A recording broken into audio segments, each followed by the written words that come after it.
Quando meu próprio genro me levou para o tribunal, acusando de agressão contra ele, jamais imaginei que seria meu neto de 8 anos quem salvaria minha vida ao mostrar ao juiz o vídeo do que realmente aconteceu naquela noite.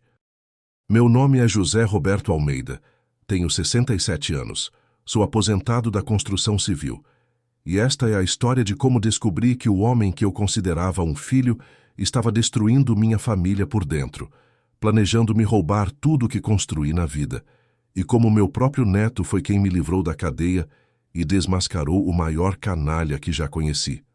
Se você é pai de família e já desconfiou do genro, deixa o like porque essa história vai te arrepiar do começo ao fim. Olha, Charles, em meus 67 anos de vida, trabalhei desde os 12 anos carregando tijolo em obra.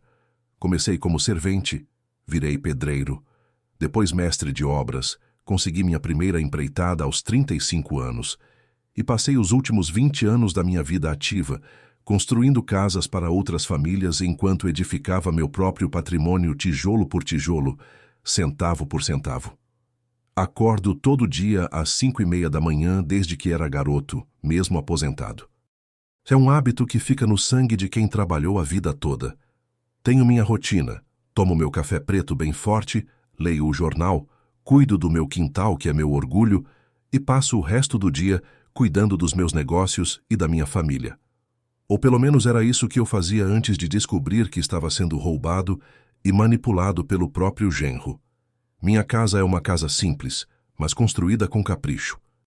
3 quartos, 2 banheiros, uma sala grande onde toda a família se reúne nos domingos, uma cozinha que minha falecida esposa projetou com todo carinho, e um quintal dos fundos, onde tenho minha pequena oficina e algumas ferramentas que ainda uso eventualmente. É uma casa que vale hoje uns R$400 mil, numa rua tranquila, num bairro bom. Comprei o terreno em 1985 e construí ela com minhas próprias mãos aos fins de semana e feriados. Além da casa onde moro, tenho 2 casas de aluguel que comprei ao longo dos anos. Uma na Rua das Palmeiras, que rende R$1.200 por mês, e outra na Rua São José, que rende R$800. Tenho também um terreno de 3 alqueires no interior, numa cidadezinha a 60 quilômetros daqui, onde pretendo construir um sítio para passar os fins de semana com os netos quando ficasse mais velho. No banco, tinha uma poupança de R$150 mil, fruto de uma vida inteira de economia e trabalho. Nunca fui de gastar dinheiro à toa. Nunca tive vícios, nunca joguei, nunca gastei com luxo desnecessário. Todo centavo que ganhava, uma parte ia para o sustento da família, uma parte para melhorar a casa e uma parte para a poupança, porque homem que não guarda dinheiro para os momentos difíceis não é homem responsável. Sou viúvo há 5 anos. Perdi minha esposa Maria José para um câncer que durou 2 anos e meio de sofrimento. Foram os piores anos da minha vida, vendo a mulher que amei por 40 anos definhar na minha frente sem eu poder fazer nada. Ela morreu nos meus braços em casa, como queria. Desde então moro sozinho, mas nunca me senti sozinho porque minha filha Carolina e meu neto Arthur sempre estiveram presentes na minha vida. A Carolina sempre foi minha princesa. Filha única, porque depois dela minha esposa não conseguiu mais engravidar. Criei ela com muito carinho, mas também com pulso firme. Ensinei valores, ensinei respeito. Ensinei que na vida a gente conquista as coisas com trabalho e honestidade. Ela estudou, formou-se em administração, sempre trabalhou. Sempre foi uma moça direita e responsável. Quando a Carolina tinha 28 anos, ainda estava solteira, e eu confesso que estava preocupado. Não que uma mulher precise de marido para ser feliz, mas eu queria ver minha filha constituir família, queria ter netos antes de partir dessa vida. Era meu sonho ver minha linhagem continuando, ver crianças correndo pelo quintal da minha casa. Foi quando ela me trouxe o Fábio para conhecer. Era um sábado de tarde, lembro como se fosse hoje. Ele chegou aqui bem arrumado, camisa social, sapato lustrado, cabelo penteado com gel. Apertou minha mão com firmeza, me chamou de seu José com muito respeito, elogiou minha casa, disse que admirava homens trabalhadores como eu. Seu José, ele disse naquele primeiro encontro, a Carolina fala muito do senhor. Diz que o pai dela é um exemplo de honestidade e dedicação. É uma honra conhecer o homem que criou uma filha tão especial. Fiquei até emocionado. Pensei, esse rapaz tem educação, tem respeito pelos mais velhos, pode ser um bom marido para minha filha. Ele disse que trabalhava com vendas, que tinha planos de abrir o próprio negócio, que queria construir uma família sólida. Falava bem, parecia ter objetivos claros, demonstrava ambição saudável. Quando perguntei sobre a família dele, disse que os pais moraram no interior, que tinha 2 irmãos, que sempre foi criado com valores de trabalho e família. Durante o namoro, ele sempre foi muito atencioso comigo. Vinha aqui nos fins de semana. Ajudava em alguns reparos da casa, carregava as compras pesadas para a Carolina, brincava com as crianças da vizinhança. Quando a Carolina fazia almoço para a família, ele sempre se oferecia para lavar a louça. Sempre elogiava a comida. Sempre pedia a receita para aprender a cozinhar igual minha sogra quando ela era viva. No começo, achei que tinha ganhado na loteria. Achei que minha filha tinha encontrado o companheiro ideal. Um homem que ia respeitá-la, protegê-la, construir uma família feliz com ela. Quando ele pediu a mão da Carolina em casamento, depois de 1 ano e meio de namoro, eu disse: "Rapaz, você tem minha bênção. Cuida bem da minha princesa, que ela merece toda a felicidade do mundo." O pedido de casamento foi aqui em casa, numa tarde de domingo depois do almoço. Ele se ajoelhou na sala, na frente de toda a família, disse um discurso bonito sobre como amava minha filha e como queria passar a vida inteira ao lado dela. A Carolina chorou de emoção. Eu quase chorei também. Pensei, finalmente vou ter o filho homem que nunca tive. Como eu estava errado. Como eu me enganei completamente. O casamento foi numa cerimônia simples, mas bonita. Eu paguei toda a festa porque queria ver minha princesa feliz. Queria que fosse um dia inesquecível para ela. Gastei R$ 25.000 entre cerimônia, festa, vestido, lua de mel. Não me importei com o valor porque era o casamento da minha única filha. Na festa, o Fábio fez um discurso emocionante me agradecendo por ter ganhado não só uma esposa, mas um pai. Disse que me considerava como o pai que perdeu cedo, que ia honrar a confiança que eu tinha depositado nele, que ia fazer de tudo para merecer fazer parte da nossa família. Durante a lua de mel no Nordeste, eles me mandaram várias fotos. Pareciam felizes, apaixonados, realizados. Pensei, minha filha escolheu bem. Esse rapaz realmente a ama e vai cuidar bem dela. Quando voltaram, montaram casa num apartamento alugado, mas sempre vinham aqui aos fins de semana. O Fábio continuava sendo o mesmo genro atencioso, respeitoso, prestativo. Sempre perguntava se eu precisava de alguma coisa, se podia ajudar em algum reparo, se havia algo que pudesse fazer para retribuir a acolhida carinhosa da família. Foi quando soube que a Carolina estava grávida que minha alegria ficou completa. Ia ser avô. Depois de anos cuidando sozinho de uma casa grande e silenciosa, ia ouvir barulho de criança correndo pelos corredores. Ia ter um neto para ensinar sobre trabalho, sobre honestidade, sobre os valores que aprendi na vida. O Arthur nasceu num dia de janeiro, de parto normal, pesando 3,4 kg. Quando peguei aquele bebezinho no colo pela primeira vez, senti uma emoção que não sentia há anos. Era a continuação da minha linhagem. Era meu sangue correndo nas veias de uma nova geração. O Fábio parecia um pai dedicado. Ajudava com as mamadas noturnas, trocava fraldas, carregava o bebê para todo lado com orgulho. Sempre me chamava para ver quando o Arthur fazia alguma gracinha nova. Sempre dizia que queria que o filho tivesse o vô José como exemplo de homem de caráter. Nos primeiros anos do Arthur, nossa família vivia em harmonia. Os domingos eram sagrados. Almoço aqui em casa com a Carolina cozinhando igual a mãe dela cozinhava.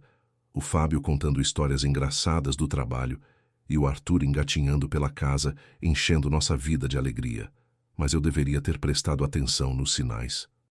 Deveria ter usado a experiência que a vida me deu. Porque na construção civil, a gente aprende a reconhecer estrutura fraca só de olhar. E o caráter do Fábio era uma estrutura podre, disfarçada com uma pintura bonita por fora. Os primeiros pedidos de ajuda financeira começaram sutis, quase imperceptíveis. Pai José, você não tem uns trocados emprestados?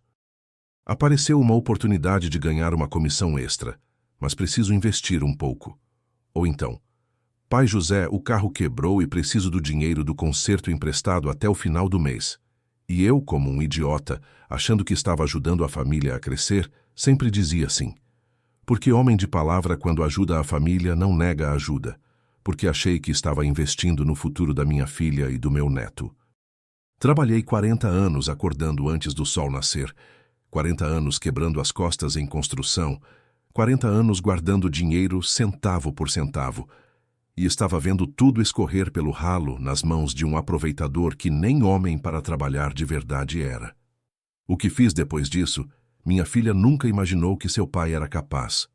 Porque quando um homem de 67 anos descobre que está sendo enganado pela própria família, a reação pode ser mais explosiva do que qualquer um imagina.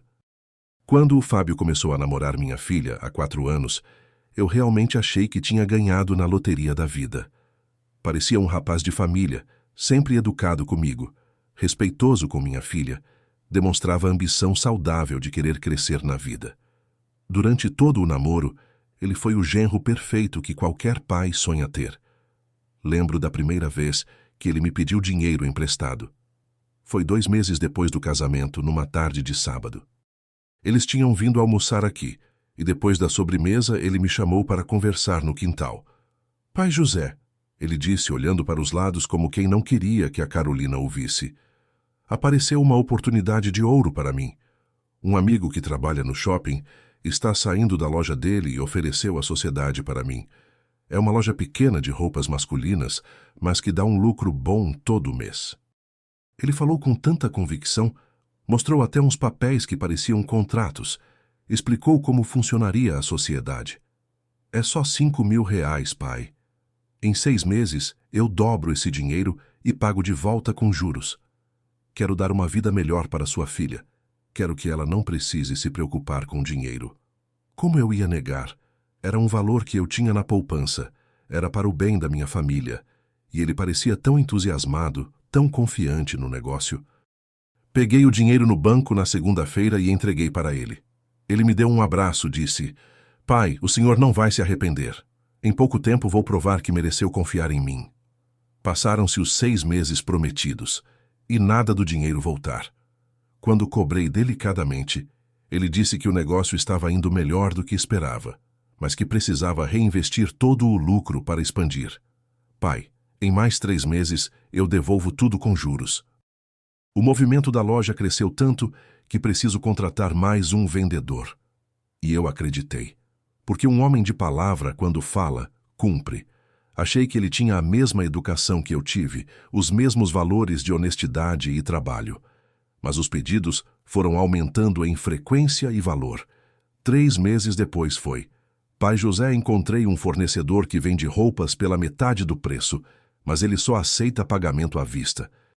Se eu conseguir 10.000 emprestados, faço um negócio que vai me render 30.000 de lucro. Desta vez, ele trouxe a Carolina junto para pedir. Pai, ela disse com os olhos brilhando de animação, o Fábio está montando um negócio que vai mudar nossa vida. Imagina só, nunca mais vamos precisar nos preocupar com dinheiro. O Arthur vai poder estudar numa escola particular, vamos poder viajar, ter uma casa própria. Como eu ia negar alguma coisa para minha princesa? Como eu ia deixar minha única filha passar necessidade, tendo condições de ajudar? Emprestei os R$ 10.000 e outra vez o Fábio me deu aquele abraço caloroso, aquele agradecimento emocionado. A essa altura, você deve estar pensando: mas José, como um homem experiente como você caiu numa furada dessas? E eu te respondo: porque ele era muito esperto, muito manipulador. Ele não pedia o dinheiro diretamente para ele. Ele sempre envolvia a Carolina, sempre usava o futuro dela e do Arthur como justificativa. Pai José, quero dar para sua filha a vida que ela merece. Quero que ela nunca precise trabalhar se não quiser. Quero que se dedique só a ser mãe e dona de casa. Mas para isso preciso fazer meu negócio crescer. Como um pai ia se negar a ouvir isso sobre a felicidade da própria filha? E depois que o Arthur nasceu, a chantagem emocional ficou ainda mais pesada. Pai, minha família cresceu. Agora tenho responsabilidades maiores. Preciso garantir o futuro do meu filho. Preciso que ele tenha todas as oportunidades que eu não tive. Por isso estou trabalhando tanto para fazer meus negócios darem certo. O Fábio sempre vinha com histórias bem elaboradas. Pai José, descobri que posso abrir uma filial da loja num shopping da capital. O investimento é de 20 mil, mas o retorno é garantido. Em um ano, estou ganhando 5 vezes mais do que ganho hoje. E sempre trazia papéis, contratos, planilhas que pareciam convincentes. Ele sabia exatamente quais botões apertar na minha mente de pai e avô. Pai José, olha só os planos que tenho para o Arthur. Quero colocar ele numa escola bilíngue. Quero que ele aprenda música, que faça esportes, que tenha todas as oportunidades. Mas para isso, preciso que meus negócios decolem logo. Durante esses 4 anos, emprestei 25 mil para a primeira loja, 15 mil para a segunda loja, 30 mil para expandir o negócio, 10 mil para capital de giro, quando ele disse que estava com dificuldades de fluxo de caixa, mais 20 mil para uma oportunidade única de franquia que só aparece uma vez na vida. No total, já tinha emprestado 110 mil reais, mais da metade da minha economia de uma vida inteira. E nunca, nenhum centavo sequer, tinha voltado para minha conta. Mas a manipulação não era só financeira, era emocional e psicológica também. O Fábio começou a me tratar como se eu fosse um velho que não entendia de negócios modernos. Pai José, hoje em dia os negócios funcionam diferente do tempo do Senhor. Não é mais como na construção civil, onde se trabalha com as mãos. Hoje é tudo marketing, networking, estratégia. Ele questionava minhas opiniões sobre qualquer assunto. Quando eu dava algum conselho baseado na minha experiência de vida, ele sorria com condescendência e dizia: Pai, admiro sua experiência, mas os tempos mudaram. Hoje as coisas funcionam de outro jeito. Como se minha experiência de 67 anos não valesse nada. Pior ainda, ele começou a afastar a Carolina de mim, de forma sutil, mas constante. Carol, seu pai está ficando muito sozinho naquela casa grande. Talvez seja a hora de ele pensar em se mudar para um lugar menor, mais adequado para a idade dele. Ou então, Carol, percebi que seu pai anda meio esquecido. Ontem ele me contou a mesma história 2 vezes. Isso era mentira, obviamente. Minha memória sempre foi perfeita, nunca tive problema de esquecimento.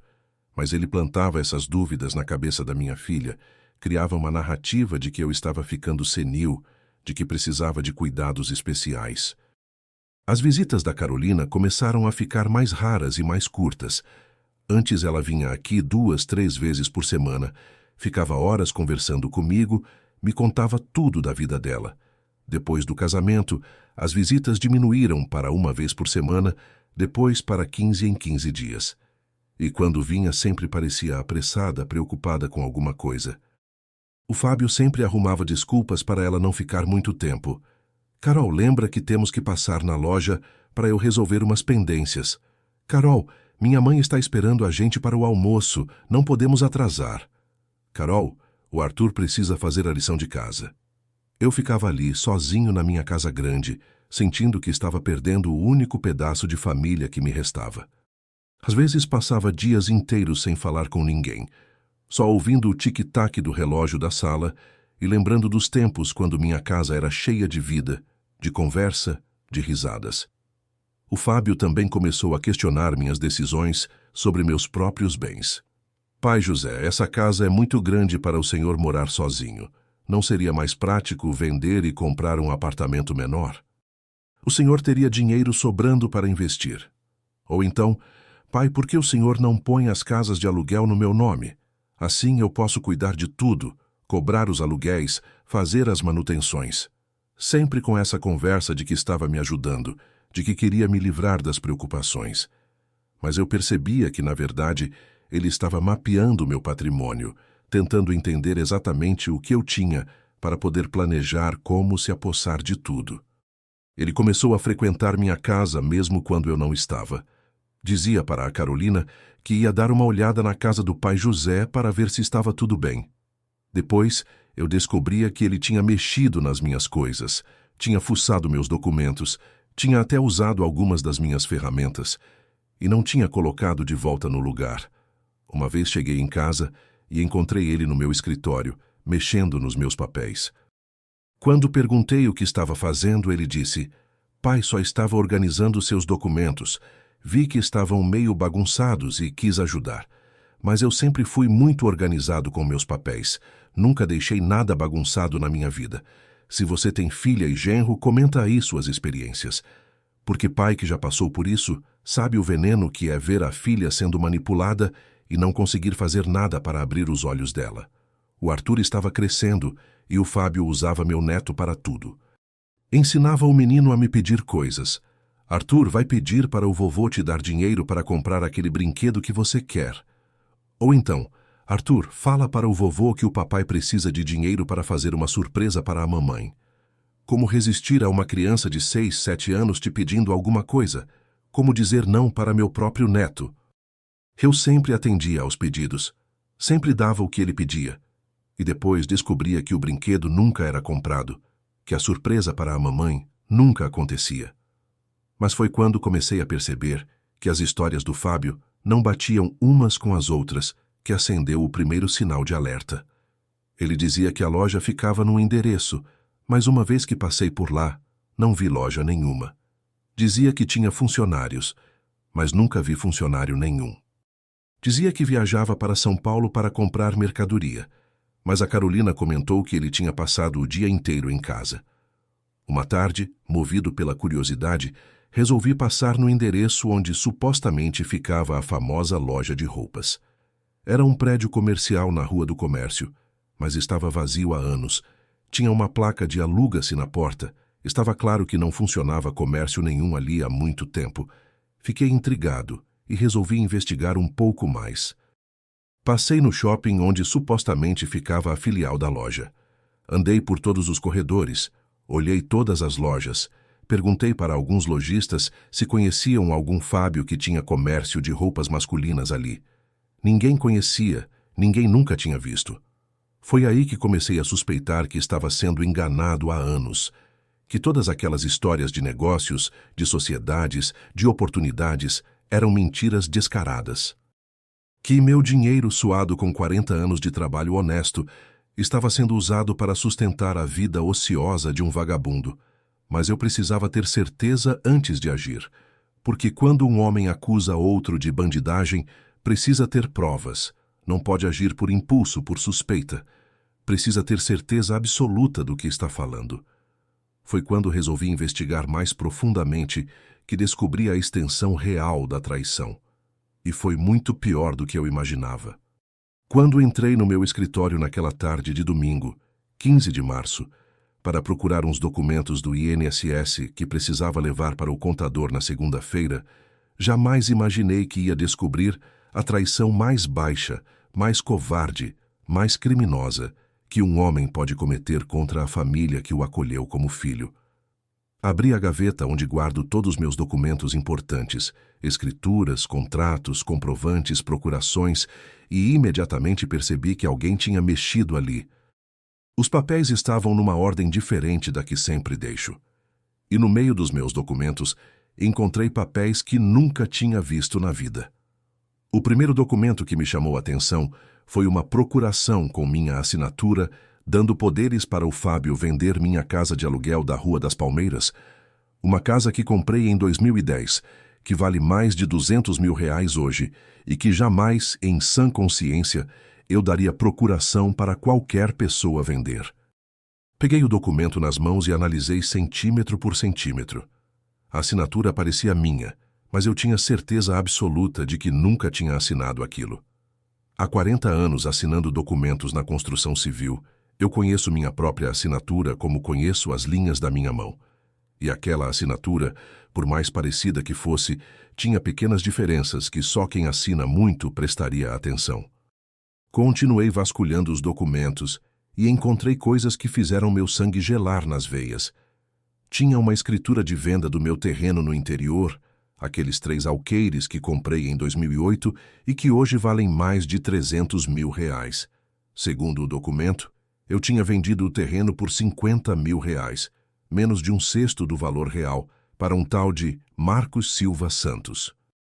Quando vi o CPF do comprador, reconheci imediatamente. Era Marcelo Santos Silva, irmão do Fábio, só que com o nome trocado de propósito. Eles tinham transferido meu terreno para a própria família, usando documentos falsos, por uma quantia ridícula. Mas isso era só o começo. Encontrei contratos de empréstimo que nunca assinei, garantias que nunca dei, avalistas que nunca me comprometi a ser. Meu nome estava sendo usado em operações financeiras que eu nem sonhava que existiam. Liguei imediatamente para o seu Ademir, meu contador há mais de 20 anos, homem de confiança que cuida dos meus assuntos desde que me aposentei. Ademir, preciso que você me explique umas movimentações aqui na minha conta que não estou entendendo. Ele ficou em silêncio por alguns segundos quando comecei a descrever os documentos que tinha encontrado. Seu José, ele disse com a voz carregada de preocupação. Faz 3 meses que estou tentando falar com o senhor sobre umas movimentações muito estranhas nas suas contas, mas toda vez que ligo, o Fábio atende e diz que o senhor está descansando, que ele vai passar o recado. Ademir, eu nunca recebi recado nenhum seu. Seu José tem coisas muito sérias acontecendo com suas finanças. O Fábio veio aqui no meu escritório há 6 meses com uma procuração sua, dizendo que o senhor estava com problemas de memória e que tinha autorizado ele a cuidar de todos os seus assuntos financeiros. Senti o chão fugir dos meus pés. Ademir, eu nunca passei procuração nenhuma para o Fábio para cuidar dos meus assuntos, e muito menos tenho problemas de memória. Seu José precisa vir aqui urgente para a gente conversar. Tem muita coisa errada acontecendo. Fui ao escritório do Ademir na segunda-feira, 1ª hora. O que ele me mostrou foi devastador. Em 6 meses, usando uma procuração que eu nunca tinha assinado, o Fábio tinha sacado 85 mil reais da minha conta poupança. Tinha transferido 20 mil da minha conta corrente para uma conta que eu não conhecia. Tinha usado meu CPF como avalista em 3 empréstimos diferentes, totalizando mais de 60 mil reais. Seu José, não é só isso. Tem mais. O Ademir me mostrou extratos que comprovavam que o Fábio tinha aberto uma conta conjunta comigo, sem eu saber, e estava movimentando dinheiro livremente nessa conta. Olha aqui, todo mês entra o valor do seu aluguel das 2 casas, mas sai na mesma semana. O dinheiro não fica nem 5 dias na conta. Descobri que há 2 anos, o Fábio estava interceptando o dinheiro dos meus aluguéis. Os inquilinos depositavam normalmente, mas o dinheiro ia para essa conta conjunta que ele tinha aberto fraudulentamente, e de lá ele transferia para contas pessoais dele. Ademir, quanto dinheiro saiu das minhas contas nestes 2 anos? Seu José, senta aí porque a notícia não é boa. Entre saques, transferências, empréstimos em seu nome e aluguel desviados, saíram 192 mil reais. 192 mil reais. Quase toda a minha economia de uma vida inteira. 40 anos trabalhando sol a sol, 40 anos economizando centavo por centavo, 40 anos me privando de luxos para ter uma reserva financeira na velhice. Tudo roubado por um safado que eu considerava como filho. Mas eu precisava entender a extensão completa da traição. Contratei um investigador particular, o Ronaldo, que um conhecido da construção civil tinha me recomendado. Seu José, vou investigar toda a vida financeira e pessoal do seu genro. Em uma semana o senhor vai saber exatamente com quem está lidando.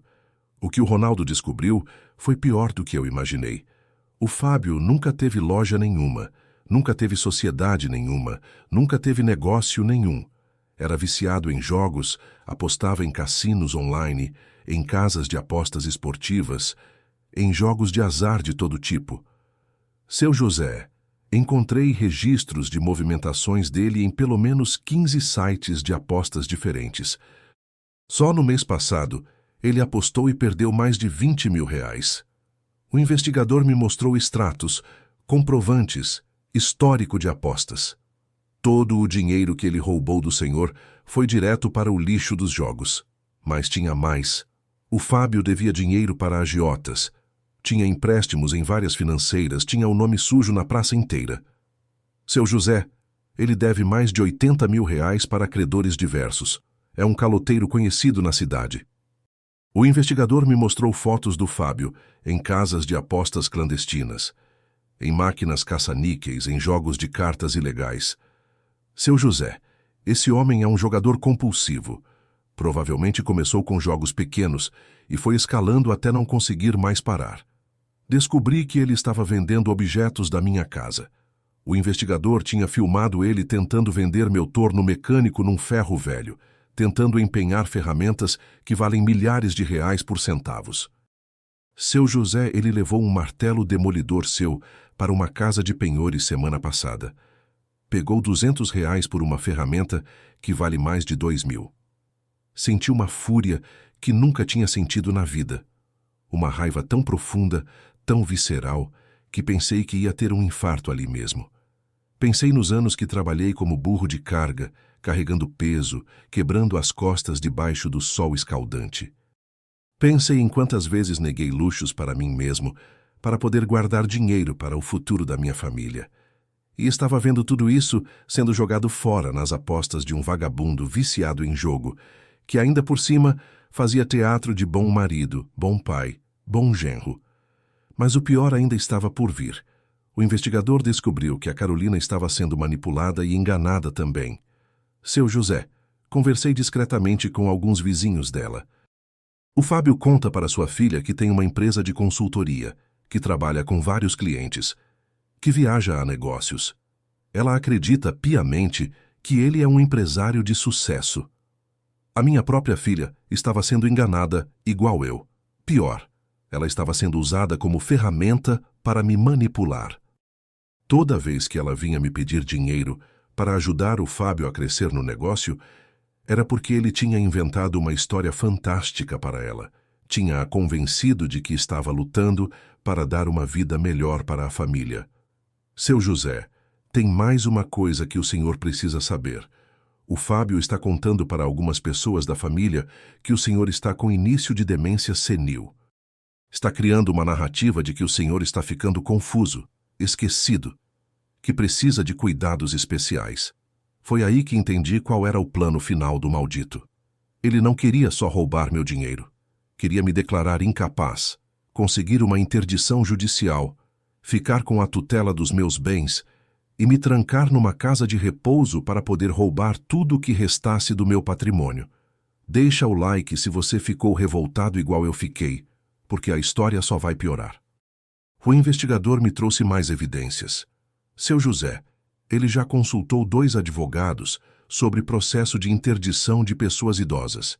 Está estudando como conseguir que um juiz declare o senhor incapaz de administrar seus próprios bens. Descobri que ele tinha levado a Carolina para conversar com um médico amigo dele, dizendo que estava preocupado com minha saúde mental. Doutor, meu sogro está ficando muito esquecido. Às vezes ele repete a mesma história várias vezes. Às vezes esquece onde guardou as coisas. Estamos preocupados que possa ser início de Alzheimer. Tudo mentira descarada. Eu nunca repeti história nenhuma. Nunca esqueci onde guardei coisa nenhuma. Minha memória sempre foi perfeita. Minha lucidez sempre foi total. Mas ele estava construindo uma narrativa falsa para justificar um pedido de interdição. O pior de tudo, descobri que outros familiares estavam começando a acreditar nas mentiras dele. Minha cunhada, irmã da Carolina, me procurou uma tarde. Zé, o Fábio disse que você anda meio confuso ultimamente. É verdade? Precisamos conversar sobre isso? Ele estava fazendo uma campanha difamatória contra mim na própria família. Estava espalhando que eu estava ficando senil, que representava perigo para mim mesmo, que precisava de cuidados especializados. E algumas pessoas estavam começando a acreditar. Ronaldo, perguntei para o investigador, você acha que ele ia conseguir me declarar incapaz? Seu José, se ele tivesse mais tempo para consolidar essa narrativa, e se conseguisse 2 ou 3 laudos médicos falsos, era possível, sim. O Brasil está cheio de casos de idosos que foram declarados incapazes pelos próprios familiares para roubar o patrimônio. Foi quando entendi que estava numa corrida contra o tempo. Se eu não agisse logo, o Fábio ia conseguir me declarar incapaz, ia ficar com a tutela dos meus bens e eu ia terminar meus dias trancado numa casa de repouso enquanto ele torrava todo o meu patrimônio nas apostas. Mas ali mesmo, sentado na sala do investigador, com todas aquelas evidências esparramadas na mesa, tomei uma decisão que ia mudar tudo para sempre. O velho bonachão tinha morrido. O José Roberto, que construiu patrimônio na base da honestidade e do trabalho duro, tinha acordado. E esse José Roberto não ia deixar barato.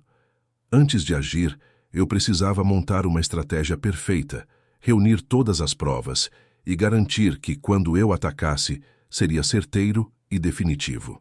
Porque homem experiente não age por impulso. Homem experiente planeja, prepara e executa com precisão militar. E foi exatamente isso que comecei a fazer. Fingi que não sabia de nada e comecei a montar minha estratégia como um general preparando para a guerra mais importante da sua vida. Em meus 40 anos de construção civil, aprendi que quando você vai derrubar uma parede, precisa primeiro entender toda a estrutura do edifício. Não pode sair martelando sem planejamento, senão derruba a casa inteira em cima de si mesmo. E era exatamente isso que eu ia fazer. Derrubar toda a estrutura de mentiras do Fábio, mas sem machucar minha filha e meu neto no processo. Primeiro, procurei meu advogado de confiança, o doutor Marcelo Rodrigues, que cuida dos meus assuntos jurídicos há mais de 15 anos. É um homem sério, competente, que me ajudou na época da aposentadoria e sempre me deu conselhos certeiros sobre questões legais. Cheguei no escritório dele com uma pasta cheia de documentos falsos, extratos bancários, comprovantes de transferências não autorizadas. Esparramei tudo na mesa dele e disse: Dr. Marcelo, preciso de sua ajuda para desmascarar o maior criminoso que já conheci na minha vida. Ele analisou os documentos por mais de 1 hora, checou assinaturas, verificou datas, conferiu valores. A expressão dele ia ficando cada vez mais séria, conforme entendia a dimensão dos crimes. Seu José, isso aqui não é brincadeira. Temos falsificação de documento público, que é crime contra a fé pública. Temos estelionato qualificado, porque foi usando artifícios fraudulentos. Temos apropriação indébita, porque ele tinha acesso aos seus bens e se apropriou indevidamente. Doutor Marcelo, quanto tempo de cadeia ele pode pegar? Com toda essa documentação, estamos falando de 5 a 12 anos de reclusão, dependendo de como o juiz interpretar a gravidade e a reincidência. Mas, seu José, o mais importante não é só ver ele preso, é recuperar seu patrimônio e proteger sua família. Começamos a montar uma estratégia em várias frentes. Primeiro, íamos reunir o máximo de evidências possível. Segundo, íamos proteger os bens que ainda restavam para que ele não conseguisse roubar mais nada. Terceiro, íamos expor toda a farsa para a família de uma forma que não traumatizasse demais minha filha e meu neto. Doutor Marcelo, preciso flagrar ele cometendo mais crimes para ter evidências irrefutáveis. Não quero que ele escape por falta de prova. Seu José, vamos instalar câmeras de segurança na sua casa. Eu conheço uma empresa especializada que instala equipamentos discretos de alta qualidade, que gravam tudo em alta definição.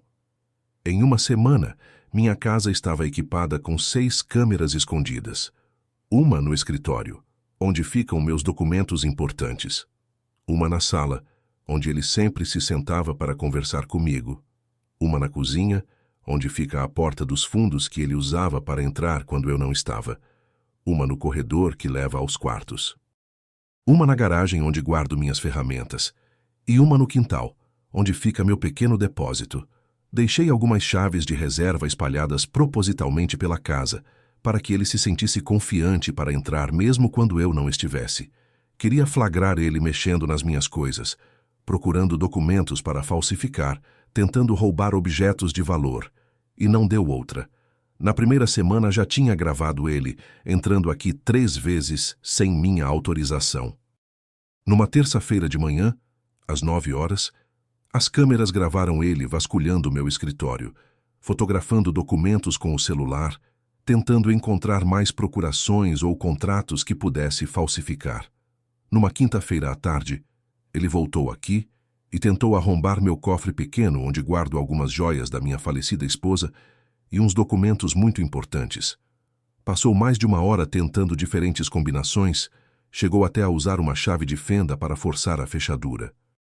Numa sexta-feira de manhã, as câmeras gravaram ele carregando uma caixa com algumas das minhas ferramentas mais valiosas. Um martelo demolidor que vale R$ 2.000, uma furadeira profissional de R$ 1.500, um conjunto de chaves inglesas importadas que custaram R$ 800. Também comecei a gravar todas as conversas que tínhamos. Toda vez que ele vinha aqui, eu ligava discretamente um pequeno gravador que o Dr. Marcelo tinha me emprestado.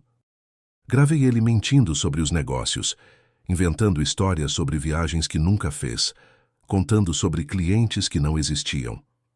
Pai José, semana que vem vou para São Paulo fechar um contrato muito importante. É uma empresa que quer terceirizar todo o marketing dela para minha consultoria. Se der certo, vou ganhar mais de 20 mil por mês só com esse cliente. Tudo mentira gravada com data, hora e local. Em um mês, tinha mais de 12 horas de gravação dele inventando histórias fantásticas sobre uma vida profissional que simplesmente não existia. O investigador continuou monitorando a rotina dele. Seu José, ontem ele passou a tarde inteira numa casa de apostas na Rua do Comércio. Entrou às 2 da tarde e saiu às 6h30. Vi ele sair de lá visivelmente irritado, provavelmente porque perdeu dinheiro. Consegui filmagem dele em 3 casas de apostas diferentes, em 2 agências de penhor, e até numa casa de agiotagem onde foi pedir dinheiro emprestado com juros abusivos. Seu José, ele está devendo para todo mundo na cidade. Os agiotas já estão cobrando com pressão. Era óbvio que ele estava ficando desesperado. As dívidas de jogo estavam crescendo. Ele tinha esgotado quase todo o acesso ao meu dinheiro e os credores estavam apertando o cerco. Um jogador compulsivo em desespero é capaz de qualquer coisa. Mas eu precisava proteger minha filha dessa situação toda. Comecei a fazer visitas mais frequentes na casa dela, sempre levando presentes para o Arthur, sempre sendo o avô carinhoso de sempre. Queria ficar perto para perceber sinais de que ela estava sendo pressionada ou ameaçada. Carol, como estão as coisas em casa? Você está feliz? O Fábio está tratando você bem? Perguntava isso de forma natural durante as conversas normais, sem despertar suspeitas. Pai, está tudo bem. O Fábio está trabalhando muito, está sempre correndo atrás dos negócios dele. Às vezes fico preocupada porque ele chega em casa muito estressado. Mas ele diz que é por causa da responsabilidade de sustentar a família. Minha filha não tinha a menor ideia de que estava casada com um criminoso. Achava realmente que ele era um empresário trabalhador, que estava lutando para dar uma vida melhor para a família. Tentei abrir os olhos dela sem revelar o que tinha descoberto. Carol, você já visitou o escritório do Fábio? Já conheceu os funcionários dele? Ou então, Carol, você tem certeza de que o dinheiro que emprestei para ele está sendo bem aplicado? Já viu algum resultado concreto dos negócios dele? Ela sempre defendia ele, sempre tinha uma explicação. Pai, o Fábio trabalha mais em campo, visitando clientes. Ele não tem um escritório fixo. Ou então, pai, negócio demora para dar resultado. Ele está investindo tudo em crescimento, por isso ainda não deu para pagar o que deve para o senhor. Se você quer ver ele se dando mal, compartilhe o vídeo porque a vingança que preparei foi épica e poética. O Arthur estava passando mais tempo aqui comigo e aproveitei para estreitar nossos laços. Levava ele para pescar no açude perto de casa, ensinava ele a mexer com algumas ferramentas básicas, contava histórias da minha época de construção civil. Arthur, vovô quer te ensinar algumas coisas importantes sobre a vida. Sabe qual é a diferença entre um homem trabalhador e um homem vagabundo? Não sei, vô José. Homem trabalhador constrói coisas, homem vagabundo só destrói. Homem trabalhador honra os compromissos dele. Homem vagabundo sempre dá desculpa. Homem trabalhador cuida da família. Homem vagabundo só pensa nele mesmo. Essas conversas eram importantes, porque eu percebia que o Arthur estava começando a desconfiar do próprio pai. Vô José, por que o papai nunca me leva no trabalho dele? Por que ele nunca mostra a loja dele? O que você acha, Arthur? Você gostaria de conhecer o trabalho do seu papai? Sim, mas toda vez que peço, ele diz que não pode, que é perigoso, que criança não pode entrar no escritório dele. O menino era inteligente, tinha apenas 8 anos, mas já percebia as contradições, já desconfiava das histórias que o pai contava. E foi essa inteligência dele que acabou salvando minha vida no final dessa história toda.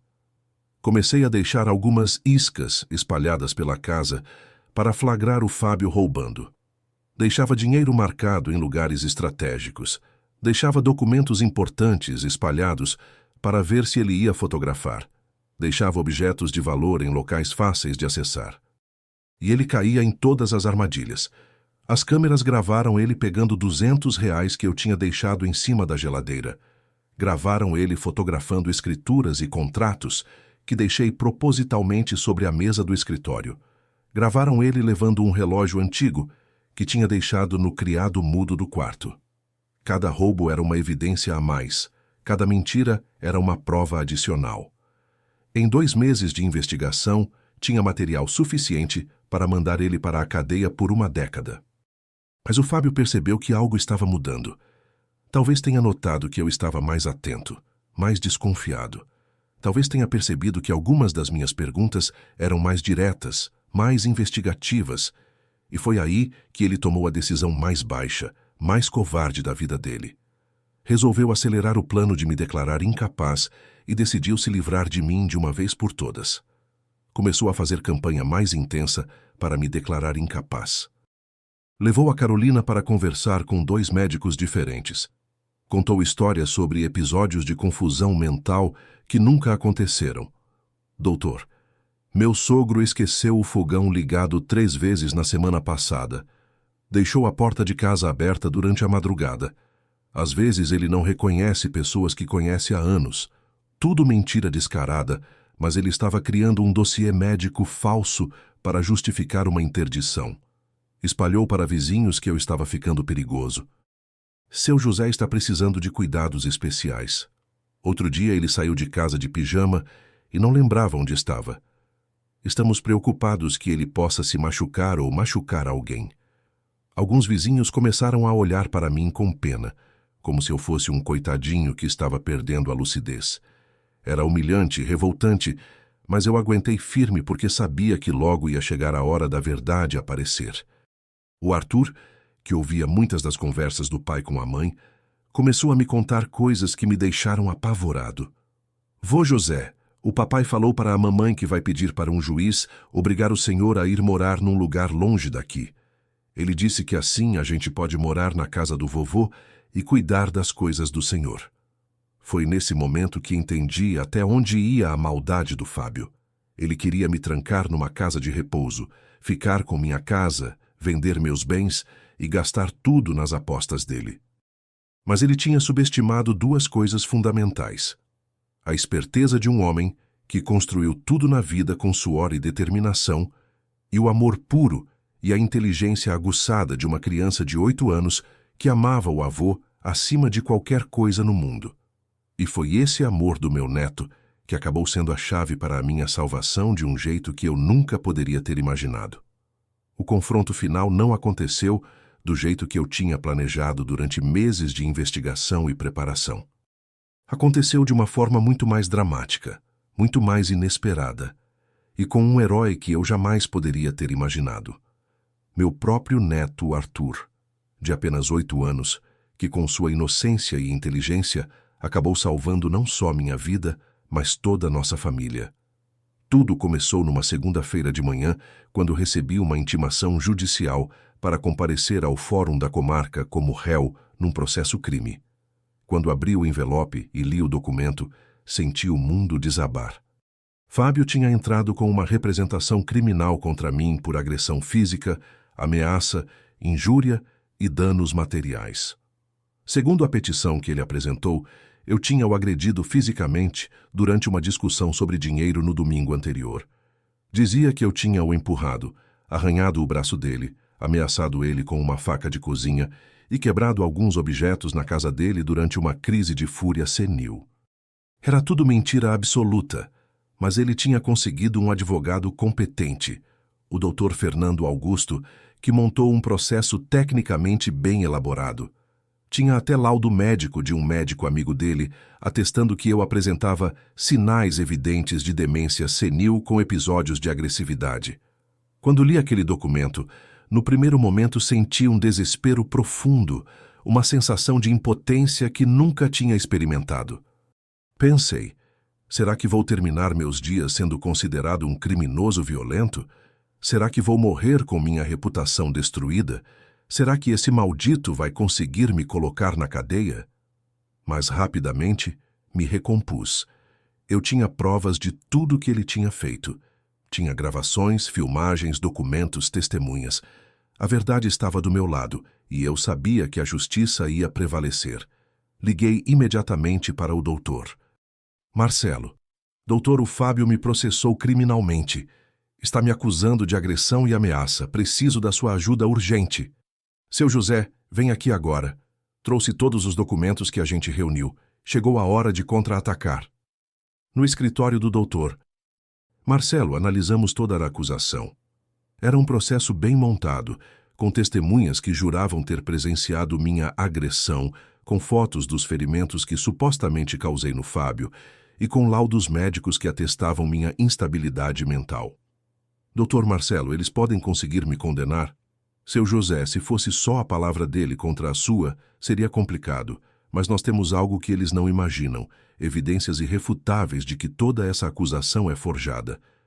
Vamos apresentar nossa defesa e simultaneamente entrar com uma queixa-crime contra ele, por calúnia, difamação, falsidade ideológica e estelionato. Preparamos uma defesa sólida, reunimos todas as filmagens das câmeras de segurança que comprovavam que eu estava em casa sozinho na hora que supostamente aconteceu a agressão. Preparamos todas as gravações que mostravam os crimes que ele tinha cometido. Organizamos todos os documentos que provavam os roubos e as falsificações. Doutor, Marcelo, tenho uma preocupação. E se o juiz não acreditar nas nossas evidências? E se ele conseguir me condenar mesmo com todas as provas que temos? Seu José, a justiça pode ser lenta, mas ela é certa. Com as evidências que temos, é impossível que ele consiga sustentar essa farsa. No dia da audiência, 23 de maio, me arrumei com o meu melhor terno, aquele azul marinho que uso em ocasiões importantes. Queria entrar naquele tribunal com a dignidade de um homem trabalhador, honesto, que nunca fez mal para ninguém na vida. Cheguei ao fórum às 7h30 da manhã, acompanhado do Dr. Marcelo, carregando 2 pastas enormes com todas as evidências que tínhamos reunido durante meses de investigação. Meu coração estava disparado, mas minha consciência estava tranquila. Fábio estava lá, todo arrumado com um terno caro que nunca tinha visto ele usar, acompanhado do advogado dele.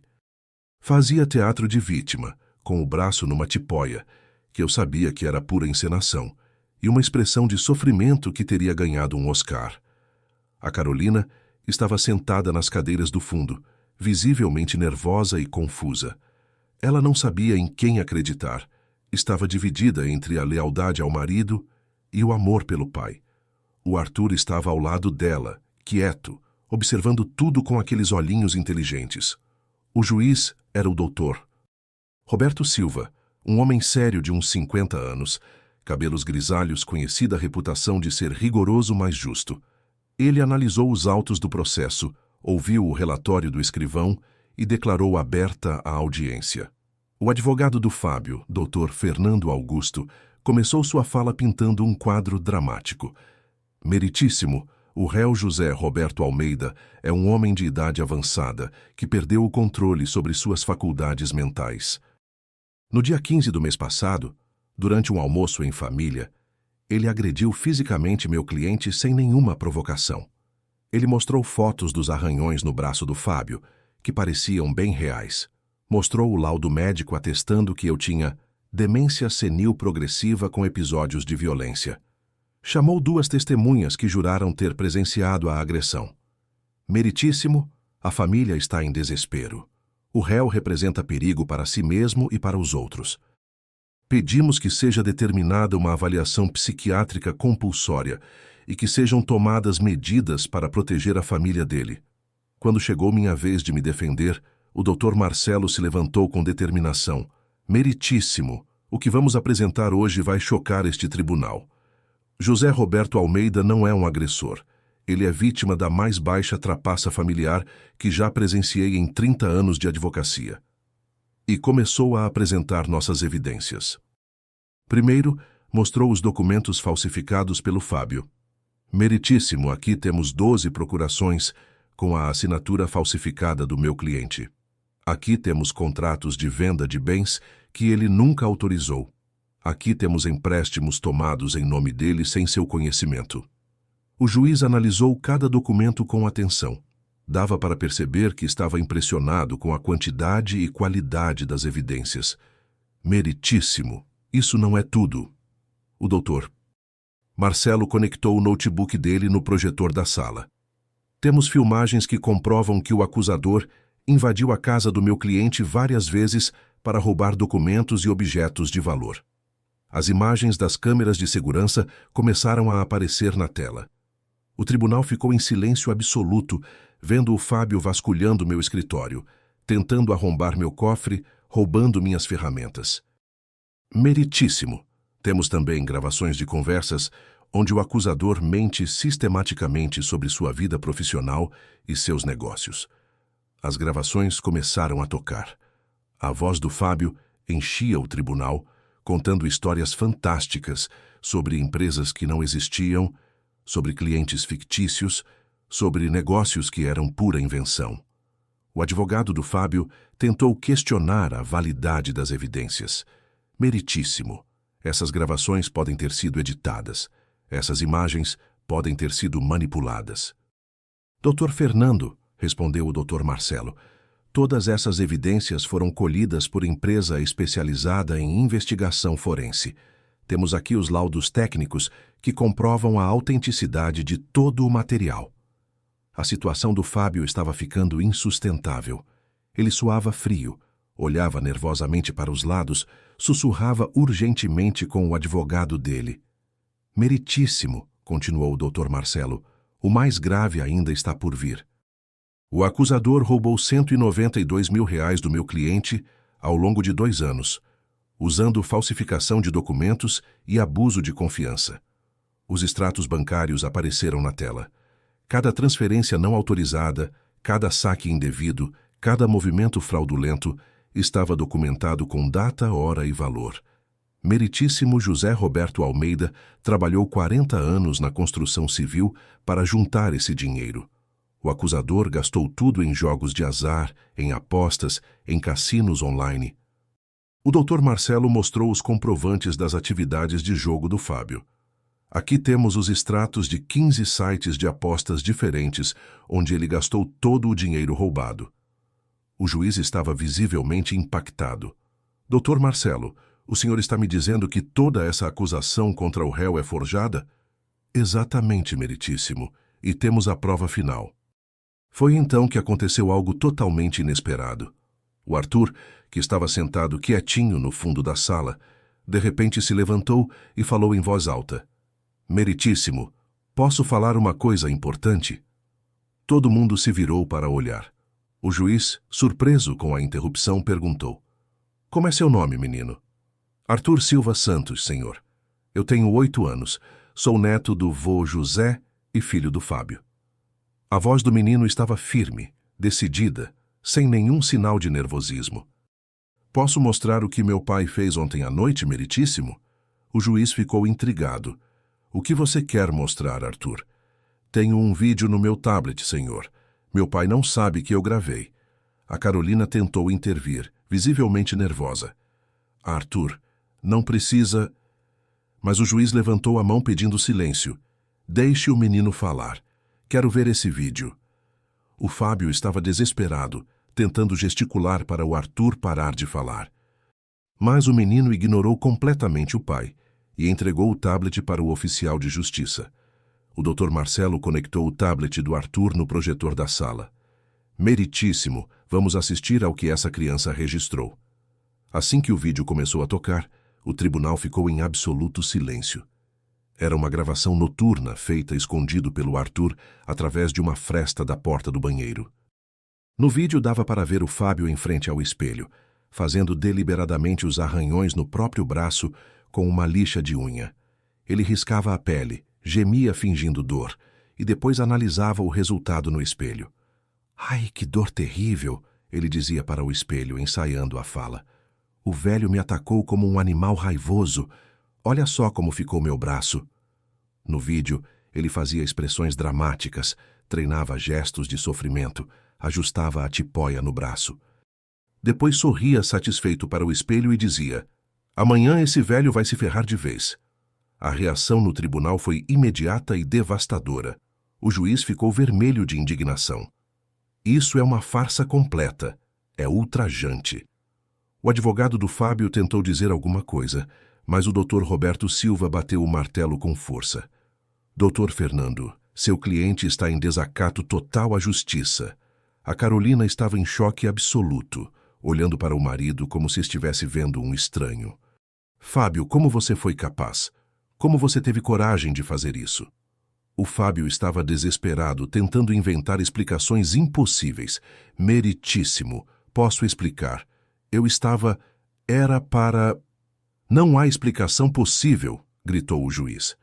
"Isso é falsidade ideológica, calúnia, difamação e ainda por cima desacato ao poder judiciário." O Arthur se aproximou da mesa onde eu estava sentado e disse em voz alta para todo mundo ouvir: "Vô José, eu gravei isso porque amo o Senhor." O papai disse para a mamãe que ia colocar o vovô na cadeia e depois numa casa de velho, e que nossa família ia ficar com todas as coisas do Senhor. Mas o vovô nunca fez mal para ninguém. O vovô é o homem mais bom e mais honesto do mundo. Naquele momento, senti uma emoção tão forte que as lágrimas começaram a escorrer pelo meu rosto. Meu neto, de 8 anos, tinha arriscado a relação com o próprio pai para me proteger. Tinha gravado aquele vídeo e guardado em segredo porque sabia que eu era inocente. "Arthur", perguntei com a voz embargada, "por que você fez isso, meu neto?" "Porque eu sei que o vovô nunca mentiu para mim. Porque o vovô sempre me ensinou que homem de verdade não engana ninguém. E porque eu tinha medo que nunca mais ia poder pescar com o vovô no açude." O tribunal estava emocionado. Alguns funcionários estavam com os olhos marejados. O próprio juiz precisou de alguns segundos para se recompor. A Carolina finalmente entendeu com quem tinha se casado. Levantou-se da cadeira, olhou para o Fábio com uma mistura de nojo e decepção e disse alto: "Fábio, como você foi capaz de usar nosso filho para fazer maldade contra meu pai? Como você foi capaz de me enganar durante todos esses anos?" O Dr. Roberto Silva não perdeu tempo. Determinou a prisão imediata do Fábio por falsidade ideológica, calúnia qualificada, difamação, estelionato e formação de quadrilha. "Oficial, chame a polícia militar. Esse homem vai ser preso agora mesmo."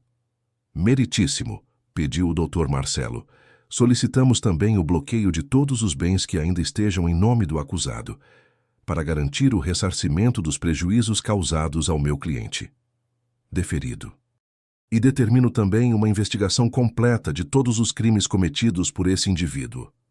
O Fábio foi preso ali mesmo, no tribunal, algemado na frente de toda a família. Quando os policiais o levavam, ele ainda tentou apelar: "Carolina, você sabe que eu te amo. Não deixa eles me prenderem." Mas minha filha virou o rosto, pegou o Arthur no colo e veio se sentar ao meu lado. "Pai", ela disse chorando, "me perdoa por não ter acreditado no Senhor antes. Me perdoa por ter deixado esse homem destruir nossa família." "Filha", respondi abraçando ela e meu neto, "o importante é que agora sabemos a verdade. E vamos reconstruir nossa família na base do amor e da honestidade." Nos meses seguintes, consegui reaver praticamente tudo que ele tinha roubado. O terreno no interior foi recuperado através de ação de anulação de venda. A casa de aluguel da Rua das Palmeiras voltou para meu nome. O banco estornou todo o dinheiro que ele tinha sacado indevidamente das minhas contas. Com a ajuda do investigador e do Dr. Marcelo, conseguimos rastrear bens que ele tinha comprado com meu dinheiro e vendido para terceiros. Recuperamos ferramentas, equipamentos, até algumas joias da minha esposa que ele tinha penhorado. No final das contas, consegui reaver R$ 220 mil entre dinheiro e bens. Mais do que ele tinha roubado, porque a justiça determinou o pagamento de indenização por danos morais. A Carolina pediu divórcio no mesmo dia da audiência. Pai, preciso recomeçar minha vida. Quero criar o Arthur longe dessa influência negativa. Ela finalmente entendeu que tinha sido vítima de uma manipulação cuidadosa e calculada. Pai, ela me disse uma semana depois, o senhor pode me ensinar a administrar dinheiro? Quero aprender a cuidar dos nossos bens da forma correta, como o senhor sempre fez. O Arthur veio morar aqui comigo durante todo o processo de divórcio. Passamos os melhores meses da minha vida ensinando meu neto sobre valores, sobre trabalho, sobre honestidade. Vô José, ele me disse uma tarde na hora de dormir, quando eu crescer quero ser igual ao senhor. Quero construir coisas importantes e cuidar da família. Arthur, você já fez a coisa mais importante da sua vida, meu neto. Você salvou nossa família inteira. Hoje, 2 anos depois, nossa família vive em paz e harmonia. A Carolina voltou a ser minha filha carinhosa de sempre, voltou a valorizar minha experiência, voltou a pedir meus conselhos. O Arthur cresceu e virou um menino responsável, estudioso, que me ajuda na oficina e está aprendendo a mexer com ferramentas. O Fábio foi condenado a 8 anos de prisão em regime fechado. Está cumprindo pena numa penitenciária estadual, onde teve tempo de sobra para refletir sobre as escolhas que fez na vida. Aprendi lições importantes dessa experiência toda. Aprendi que a confiança se conquista com atos consistentes ao longo do tempo, não com palavras bonitas e promessas vazias. Aprendi que homem de caráter não precisa ficar provando que é honesto. Sua conduta fala por si só. Aprendi que pai e avô têm que estar sempre vigilantes para proteger a família de aproveitadores e manipuladores. Aprendi que nunca é tarde para um homem experiente mostrar que não aceita ser passado para trás. Mas, principalmente, aprendi que o amor puro e a coragem de uma criança podem ser mais poderosos que toda a maldade do mundo. Meu neto Arthur, com seus 8 anos de idade, teve a sabedoria e a coragem que muitos adultos não têm. Se você é pai ou avô e quer proteger sua família de aproveitadores, inscreva-se no canal, porque vou compartilhar mais histórias sobre como defender aqueles que amamos dos predadores que se disfarçam de família. Hoje durmo tranquilo sabendo que protegi minha família, meu patrimônio e meu legado. O Fábio está pagando pelos crimes que cometeu. A Carolina e o Arthur estão seguros aqui comigo, reconstruindo uma vida baseada na verdade e no respeito mútuo. E meu neto está crescendo, conhecendo perfeitamente a diferença entre homens de caráter e aproveitadores sem vergonha.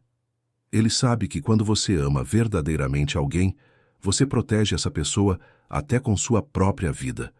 A experiência de vida vale mais que qualquer diploma do mundo. A honestidade vale mais que qualquer riqueza material. E nunca, nunca mesmo, subestimem a sabedoria e a coragem de uma criança que ama a família acima de qualquer coisa. Essa é minha história. Uma história de traição, descoberta, luta e vitória. Uma história que prova que a verdade sempre aparece, que a justiça sempre prevalece e que o amor verdadeiro sempre triunfa sobre a maldade.